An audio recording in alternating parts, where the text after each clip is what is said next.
Well, this is bizarre.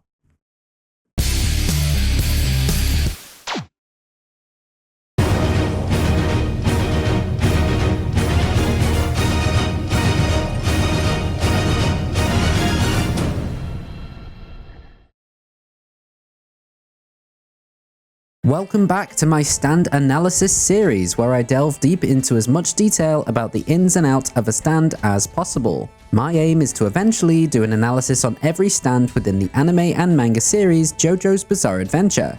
I hope you will continue to follow me on this unique and educational adventure. First of all, allow me to sincerely apologize for the last 2 years of absolutely no uploads. Life just kinda got away with me. A lot has happened in the last 2 years, including losing some interest in JoJo's Bizarre Adventure. However, I would love to start this series back up, and to integrate myself back into this journey slowly, I decided to pick a fairly easy stand to analyze. Will my standards be up to scratch? Will the quality and writing still compare to my previous videos? I'll let you be the judge of that. It's very good to be back. We may not have seen the Stardust Crusaders' entire trek through the Arabian desert, but I can tell you with absolute certainty that they came across something hiding in the sands of the desert. This was not shown in either the manga or the anime. However, my reliable source tells me that the Crusaders found, covered in sand, a stray subscribe button. The Crusaders took care of this subscribe button for a good portion of their journey. They did what was right, and so should you. If you see a red subscribe button underneath this video, do your part and click on it. The best way to look after stray subscribe buttons is to give them some tender love and care. So go ahead. If that button is red, click it or tap it. You will not be disappointed. Anyway, enough delaying. Just like Icarus, we're about to fly too close to the sun. At first, the Stardust Crusaders don't notice they're in the middle of a stand attack, because the appearance of the sun is literally just that. It looks exactly like the sun that we all know and love. However, that right there in the sky in the middle of the Arabian desert is a natural, non-humanoid stand. This means it takes the appearance of something found in nature and does not take the form of a human body. This sounds pretty silly to say out loud, but heck, I've got to say it. The sun is a large fiery sphere that appears in the sky. Boom, stand analysis over. But seriously, this stand is actually an incredibly dangerous and powerful stand. Its main purpose is to imitate the natural yellow dwarf in our real-life space, except for the fact it is hundreds of thousands of miles smaller in diameter than the real-life sun. This stand hovers just over 100 meters from the ground, and at this height, due to its size, it is easily camouflaged in the sky, disguised as our own natural light source. Seeing as most stands are unable to be seen by non-stand users, with the exclusion of bound stands which bind themselves to a physical object, I can only assume that the light produced by the sun is invisible to non-stand users. As shown in part 3, however, the heat produced by a stand can be felt by non-stand users, as Magician's Red raised the temperature inside the prison, which the prison guards could feel.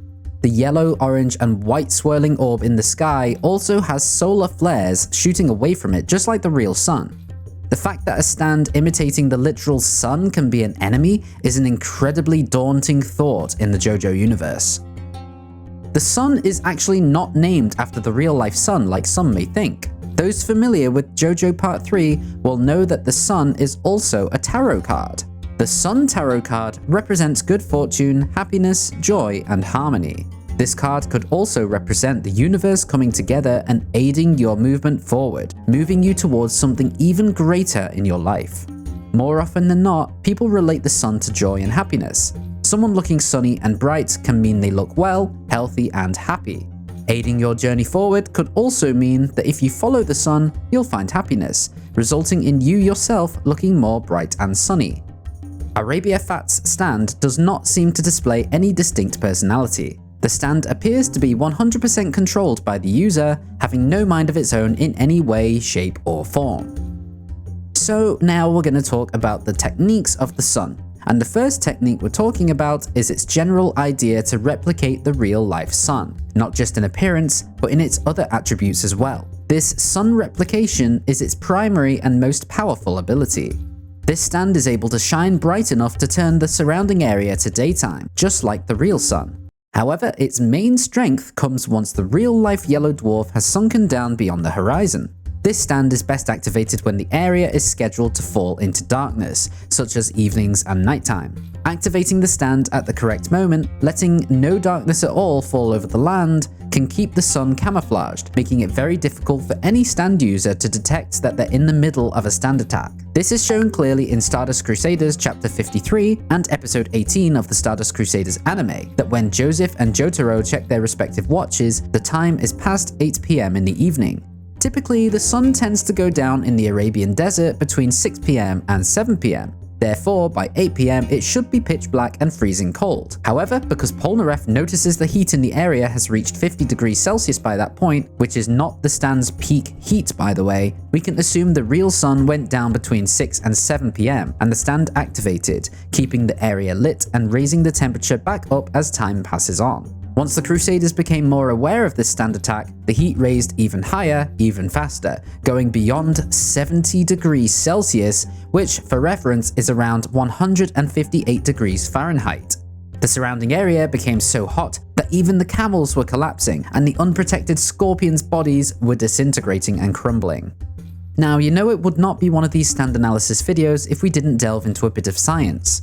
The human body sits at around 37 degrees Celsius when it is resting, which is approximately 98 degrees Fahrenheit, and should the surroundings exceed this temperature, the body begins to defend itself. To keep the body cool, it perspires, and the body's capillaries expand to try to grasp onto the chilled surface that the sweat creates, cooling the body. However, when the humidity in the air is too high, the cooling of the body is stunted by the air being already filled with moisture. This results in the blood failing to cool and the body's core temperature rising higher. This could result in the blood flow to the skin increasing, which puts a lot more strain on the heart. The hotter the surroundings get, the faster a person's heartbeat will go. This is due to the heart creating more and more blood to help keep the body cooler.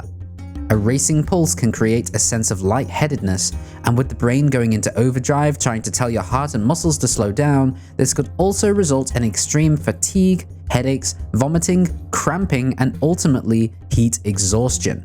To combat this, shade is needed as soon as possible. Electrolytes need replenishing, and the core temperature of the body must be reduced. If this does not happen, organs can start to shut down and the deterioration of cells will commence. The heart would be working overtime, which can result in a heart attack. This entire process is known as heat stroke. Hallucinations and seizures are also possible signs of heat stroke. That is the basics of being situated in incredibly hot surroundings for too long with no shade. This explains just how dangerous and powerful Arabia Fat's stand really is. And not only that, but it seems the longer the stand is active for, the hotter the area gets, which means that Arabia Fat enjoys playing the long game. He enjoys trapping his prey in a cocoon of heat, unable to do anything to stop it. The stand appears to be nigh indestructible. Arabia Fats came prepared, stalking the Crusaders in a makeshift cart which comes equipped with a mirror to reflect the desert, hiding himself, a curtain which keeps the heat from getting to him, full air conditioning, a table and a drink. This means he is set up perfectly to wait all night if he needs to for the Crusaders to drop one by one from heat stroke. Seeing as the user can be affected by the heat of his own stand, this setup seems almost perfect, if not for the quick thinking of the Crusaders in discovering Arabia's mirror strategy. Well, apart from Joseph. The other ability that the sun has is both a defensive and offensive technique. This ability is light ray energy. The sun is able to shoot out an onslaught of light rays of energy, which are so strong that they can easily pierce flesh and melt through stone. These light rays are similar to laser beams in appearance. This ability was shown when Kakyoin used Hierophant Green to close in on the sun to try to defeat it in close combat over 100 meters in the air. The light rays are shot at the speed of light from the photosphere of the sun, or in simpler terms, the sun's surface. This is similar to how the real sun shoots solar flares off of its surface too.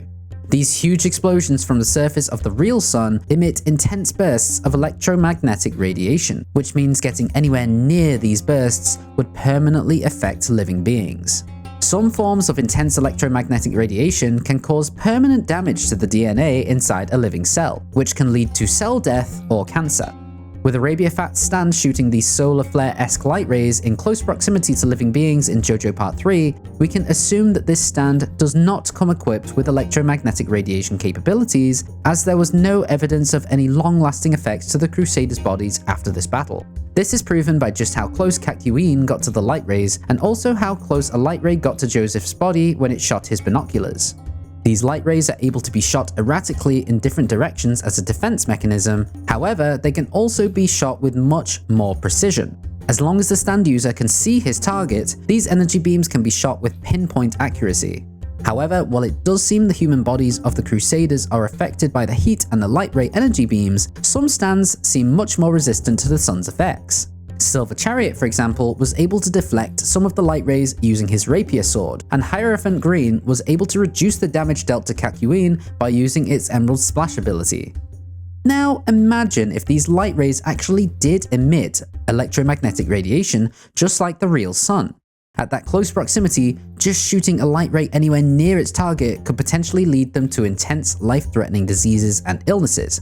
However, maybe it's for the best that the sun does not have this effect, considering Arabia Fats would also become affected by this radiation, which would potentially result in him dying by the passive effect of his own stand. Plus, I'm not gonna lie, I think this stand is powerful enough as it is without the use of electromagnetic radiation capabilities.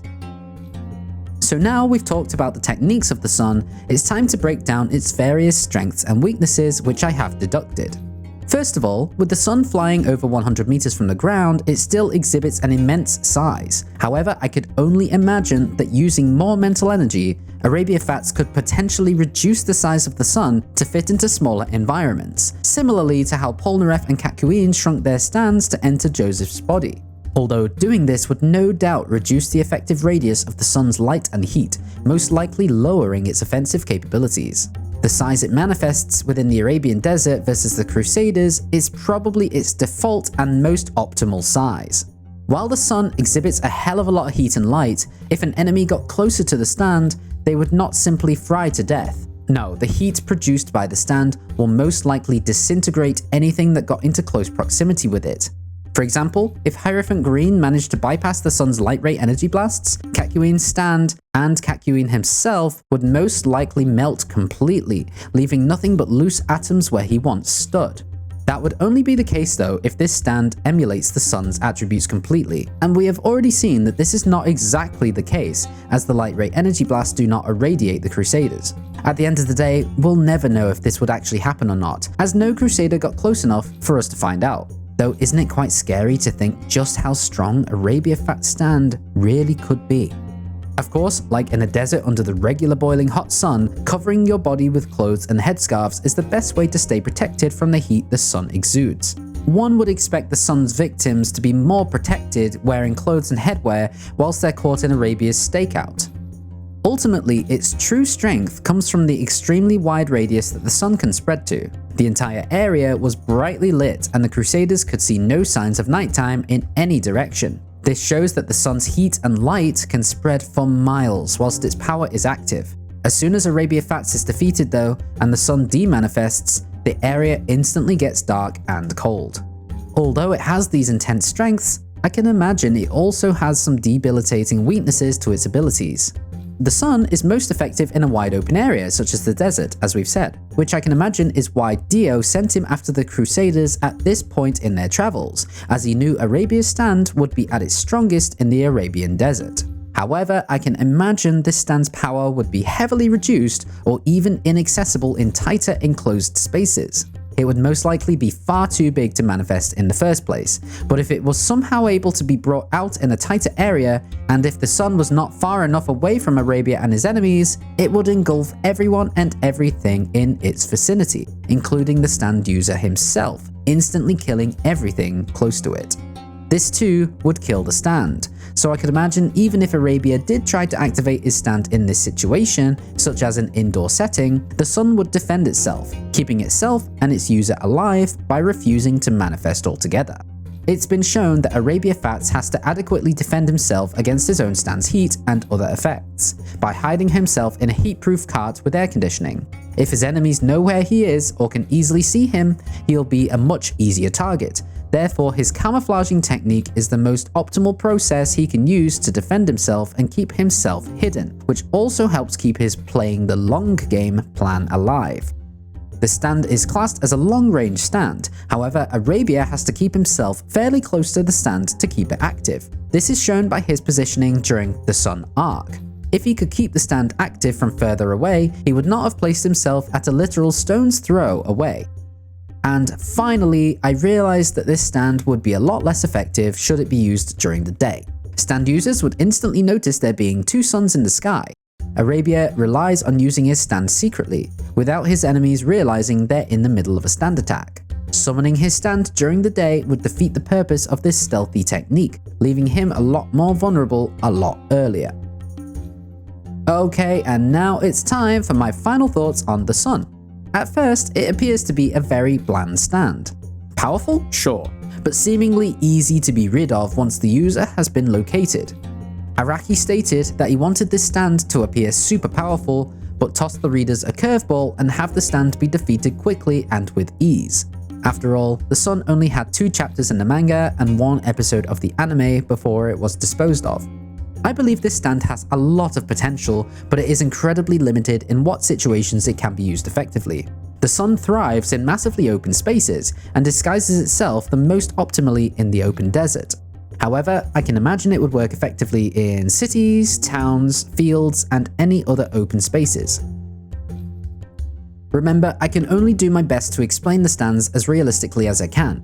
Many of the stands in JoJo's Bizarre Adventure rely on anime logic to work effectively. This means aspects of this stand may rely on the viewer's own theories to fully explain, as Araki does not always fully go into detail about the abilities, therefore leaving us fans to fill the gaps ourselves. If you have any ideas regarding the sun that I may have missed, feel free to drop them in the comments below. It's just a shame that we didn't see more of the stand user. We only saw him once, and that was in defeat. However, if Araki had it in mind to have this powerful stand be defeated quickly, then it makes sense we didn't have time to see Arabia Fats until he was defeated. Honestly, I think this stand is incredibly powerful, and without Jotaro, Kakuin, and Polnareff's realization that the rock in the desert was mirrored, they would most likely have died from heatstroke, never making it to Dio's mansion and never saving Holly. That about wraps it up for the first stand analysis I've done in over 2 years. What did you think of the sun and its user? Do you agree that this stand is one of the more powerful stands in part 3? Or do you think it was a very underwhelming opponent for the Joestar crew? Let me know down below in the comments. Hopefully this stand analysis video has given you a bit more insight as to what the sun's actually capable of. I do my best to read as many comments as I can, so if you have any specific stands you'd like to see me analyze, drop me a comment to tell me. I'm going to do my best to do more videos on this channel, but there's not going to be like a set schedule. The video uploads will most likely be quite erratic, but thank you everyone for sticking by me and still enjoying the videos that were uploaded to the channel previously. If you've enjoyed this video, then please consider subscribing to the channel for future JoJo content. Also, as always, please hit the like button on this video if you want to see more stand analysis videos. To get notified when I release the next video, click the bell icon and maybe you'll catch my next video in 2 more years' time. Don't worry, that was just a joke. I hope. I really appreciate you taking the time watching this video, as always, but once again, it's great to be back, and I look forward to reading all of your comments. But until next time, Bizarre Star Platinum out.